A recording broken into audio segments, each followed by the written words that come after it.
আমাদের বাড়ির নারকেল গাছটায় দেখো কত নারকেল ধরেছে। গাছটা জানো তো অনেক দিনকার, প্রায় বলতে পারো আমরা যখন ছোট ছিলাম আজ থেকে 25 বছর আগের থেকেই দেখছি গাছটা আছে, কিন্তু কোনো নারকেল হতো না। কেটে দেওয়ার কথা বাড়িতে অনেকবার উঠেছিল, বাবা বলেছিল কাটতে হবে না, গাছটা রয়েছে থাক, কিন্তু এখন দেখো সেই গাছটাতে কত নারকেল ধরেছে, খাওয়ার লোক নেই।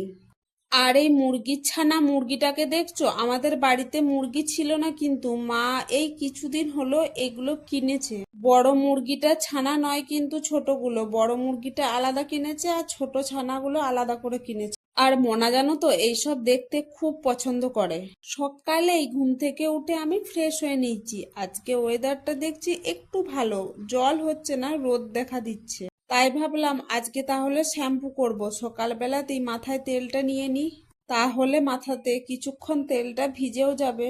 আর এদিকে দেখো মোনাও চলে এসেছিল, মোনা এসে বলছে মা কি করছো তুমি? আমি বলছি তেল নিচ্ছি। বলছে কি জানো, বলছে কেন তেল নিচ্ছ সকালবেলাতে? চুলটাতে ভালো করে তেল দিয়ে চিরুনি দিয়ে ছাড়িয়ে নিয়ে যেমনি কাংড়া দিয়ে বাঁধতে যাব, কাংড়াটা আর খুঁজে পাচ্ছি না। চুলটা হাতে করে নিয়ে পরেই জানো তো চারিদিকে খুঁজে বেড়াচ্ছি, কিন্তু কাংড়াটা না খুঁজে পাচ্ছিলাম না। কার সাথে এমনটা হয় কমেন্ট করে জানিয়ে তো, আমার কিন্তু প্রায় হয়। আর এইদিকে বুনিকে দেখো কি করছে, মা বাড়িতে নেই, সেন্টার গেছে। কালকে রান্না করতে বেশ কষ্ট পেয়েছে জানো তো, খালি ধোয়া হয়ে যাচ্ছিল, ভিজে ছিল তো সবকিছু জ্বলছিল না, ওই জন্য আজকে একটা বাঁশ বার করে বলছে আমি এটা কুড়ুলে করে কাটবো, তারপরে আজকে রান্না চাপাবো। কিন্তু বুনি জানো তো কোনোদিন করেনি এইসব, মাই করে দেয়, তাই দেখো ও করতেও পারছে না, কুড়ুলটা দিয়ে চপাচ্ছে কিন্তু হচ্ছে না। গুড মর্নিং ফ্রেন্ডস, কেমন আছো সবাই? আশা করি সবাই ভালো আছো, আমিও ভালো আছি। আমি মনিকা তোমাদের সামনে নিয়ে চলে এলাম আবার একটা ছোট্ট ব্লগ। আশা করছি আজকের ব্লগটিও তোমাদের ভালো লাগবে। যারা আমার পুরনো বন্ধু হয়ে পাশে আছো তাদেরকে অসংখ্য ধন্যবাদ। আর যারা নতুন বন্ধু হয়ে আমার ভিডিওটি দেখছো তাদের কাছে একটাই রিকোয়েস্ট করব, চ্যানেলটি সাবস্ক্রাইব করে পাশে থেকো। চলো তাহলে আজকের ব্লগটা শুরু করি। মোনাকে একবার পড়তে বসিয়েছিলাম, তারপরে মুড়ি খেয়ে নিয়েছি। আমি মুড়ি সবাই খেয়ে নিয়েছি, সবাই খাওয়ার পরে এদিকে আমি সবজিগুলো ভালো করে কেটে দিচ্ছি। কুচিয়ে সবজি কাটতেও কিন্তু অনেকটা সময় লাগে, কি বলো তোমরা? আর সবজি কাটা থাকলে রানতেও কিন্তু অনেকটা সুবিধা হয়। আমার পাশে একটা ঝুড়িতে দেখো কতগুলো কচু রয়েছে, মা দেখো কত কচু কিনে এনেছে, ওইখান থেকে কচুগুলো নিয়ে পরে আমি বানাচ্ছি। একসাথে অনেক কিনে নিয়ে চলে এসেছে, মা জানো তো বুঝতে পারে না আর কে খাবে বলো তো অত কচু, ওই জন্য জানো তো পচেও যাচ্ছে। পাশে একটা ঝাঁঝুরিতে দেখো শাক বুনিয়েছি ভাজার জন্য। সবজিগুলো কাটা হয়ে গেছে, কাটা সবজিগুলোকে ধোয়ার জন্য আমি কলতলাতে চলে এসেছি। একটা বড় বালতি করে কল থেকে জল টিপে নিচ্ছি, তারপর ওতে সবজিগুলো দিয়ে পরে ধুয়ে নিচ্ছি। প্রথমে কচু পুঁই শাক কেটে রেখেছিলাম, ওটা ধুয়ে নিলাম, তারপরে শাকগুলো কেটে রেখেছিলাম, শাকগুলো ধুলাম। মাঝখানে জানো তো দুবার জল পাল্টিয়েছিলাম, শাকগুলো দুবার ধুয়েছিলাম আর কচুটা একবার। শাকটা দুবার ধুয়েছিলাম কেন বলো তো, কারণ কি শাকটাতে বালি ছিল, আর শাকেতে বালি থাকলে রান্নার পরে একদম খেতে ভালো লাগে না, দেখবে কিচকিচ করে। আর বাজার থেকে মাছ আনা হয়েছে, মাছগুলো মা জানো তো আজকে বেছে নিয়েছে, ওগুলো তোমাদের সাথে আর শেয়ার করা হয়নি।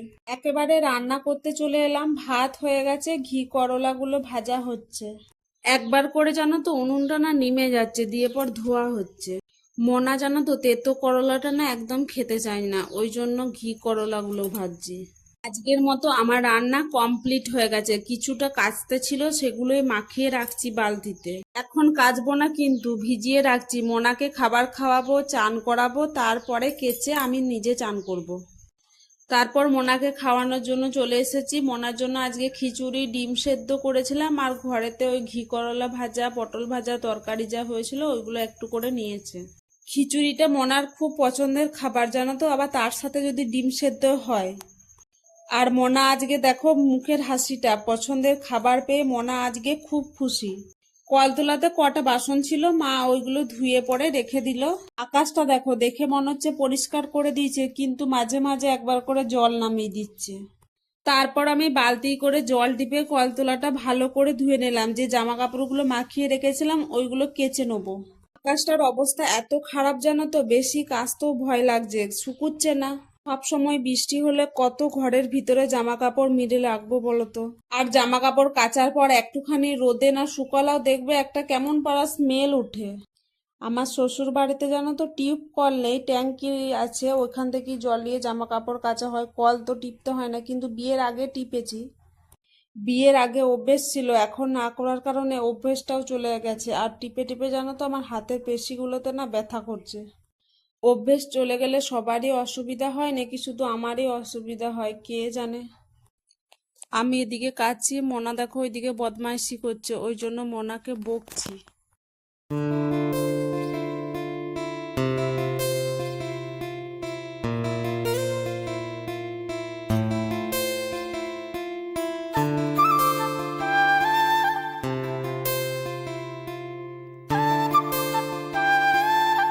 কাঁচা হয়ে গেছে, তারপরে জামা কাপড়গুলো ভালো করে মিলে দিচ্ছি। বাইরেতেই মিলছি, যেটুকু শুকোয় আর কি।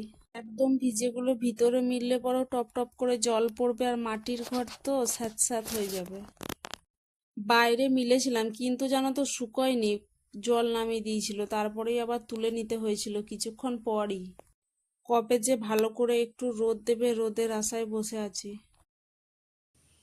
তো বন্ধুরা, মোনাকে খাই দাই চান করে দিয়েছি, চান করে পর মায়ের কাছে বসে আছে। আর দেখো আমার চান করা হয়ে গেল। আজকে আমি অনেক দিন ধরে ভাবছি জানো তো শ্যাম্পু করব, কিন্তু শ্যাম্পু করার হচ্ছে না। কারণ কি বলো তো, যখনই জল হচ্ছে তখনই বৃষ্টি হচ্ছে। তাহলে ভাবছি আজ নয় কালকে রোদ দেবে, হয়তো কালকে করব, না হলে কি বলো তো ঠান্ডা লেগে যাবে। আর এখন না সবার জ্বর হচ্ছে, মায়েরও জ্বর হয়েছে, মোনাও কিছুদিন আগে শরীর খারাপ হয়েছিল। ওই জন্য ভাবছি রোদটা দেখ তারপরে শ্যাম্পু করব, কিন্তু রোদ আর দিচ্ছে না। ওই জন্য আজকে শ্যাম্পু ফাইনালি করেই নিলাম। আজকে কি বলতো, সব সময় বৃষ্টি হয়নি, কিন্তু যখনই রোদ দিচ্ছে কিছুক্ষণ পর আবার বৃষ্টি আরম্ভ হয়ে যাচ্ছে।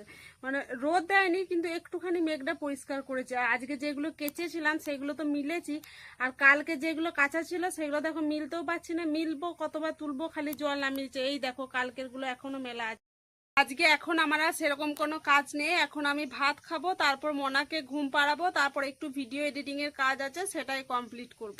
তাহলে চলো আমি এখন খেয়ে নিই, তারপরে তোমাদের সামনে আসছি আবার। এখন বিকাল হয়ে গেছে, আর দেখো একটা যেন তো মেঠো কেল্লাই বেরিয়েছে। সে বড় বড় যে কেল্লাইগুলো হয় না, ওটাই বুনি মারছে, আর মোনা দেখো দাঁড়িয়ে দাঁড়িয়ে দেখছে। মোনা কিন্তু বিকালে ঘুরতে যাওয়ার জন্য রেডি হয়ে গেছে। আজকে দেখো ওর মাসির সাথে ঘুরতে যাচ্ছে। আর দেখো বলছে কলে করো, আমি হেঁটে যাব না।